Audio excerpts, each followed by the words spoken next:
உருளைக்கிழங்கு வச்சு செய்யக்கூடிய ரெசிபீஸ்க்கு குறைவே இல்லை. இன்றைக்கி நம்ம ஒரு ஸ்பெஷலான நார்த் இந்தியன் ரெசிபி செய்ய போகிறோம். அச்சாரி ஆலூ ரோஸ்ட். இது எப்படி செய்யறதுன்னு பார்க்கலாம்.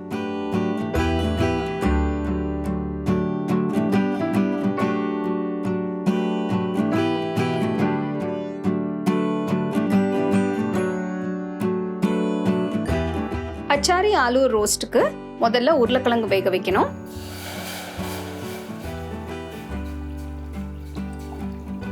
இதுக்கு 6 மீடியம் சைஸ் உருளைக்கிழங்கு எடுத்து சுத்தமாக கழுவி ப்ரெஷர் குக்கரில் 4-5 விசிலுக்கு வேக வைக்கணும்.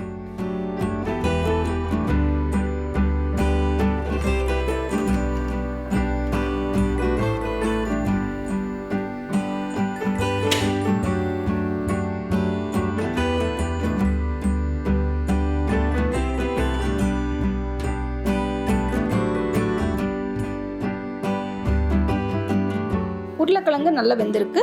தோல் எடுத்துட்டு உருளைக்கிழங்கை நல்லா ஸ்லைஸ் பண்ணி வச்சிருங்க.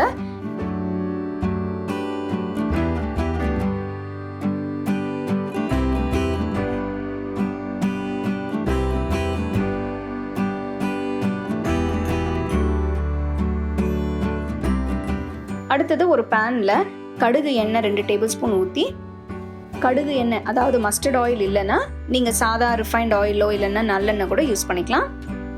பேன் சூடான உடனே இதில் 1 டீஸ்பூன் ஜீரகம், 1/4 டீஸ்பூன் வெந்தயம், 1 துளி பெருங்காயம் பவுடர்,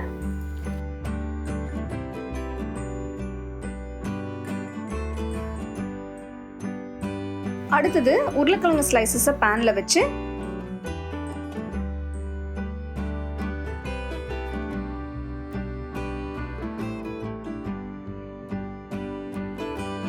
ஒரு பக்கம் 2 நிமிஷம் வறுத்த பிறகு மறுபக்கம் திருப்பி இன்னும் 2 நிமிஷம் வறுக்கணும்.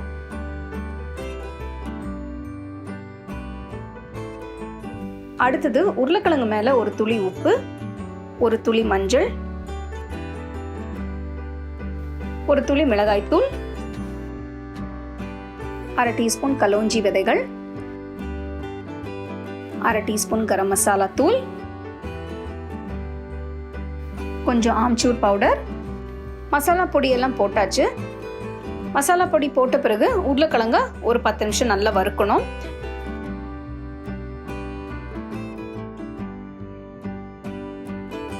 உருளைக்கிழங்கு ஸ்லைசஸ் நல்ல பொன்னிறமாக இருக்கு. இதில் 2 டேபிள் ஸ்பூன் ஊறுகாய் போட்டு மெதுவாக மிக்ஸ் பண்ணணும். உருளைக்கிழங்கு ஸ்லைசஸ் இந்த ஊறுகாயில் நல்லா கோட் ஆகணும். உங்களுக்கு அதிகமாக தேவைப்பட்டுச்சுன்னா இன்னும் 2 ஸ்பூன் ஊறுகாய் போட்டு நல்லா மிக்ஸ் பண்ணிக்கலாம்.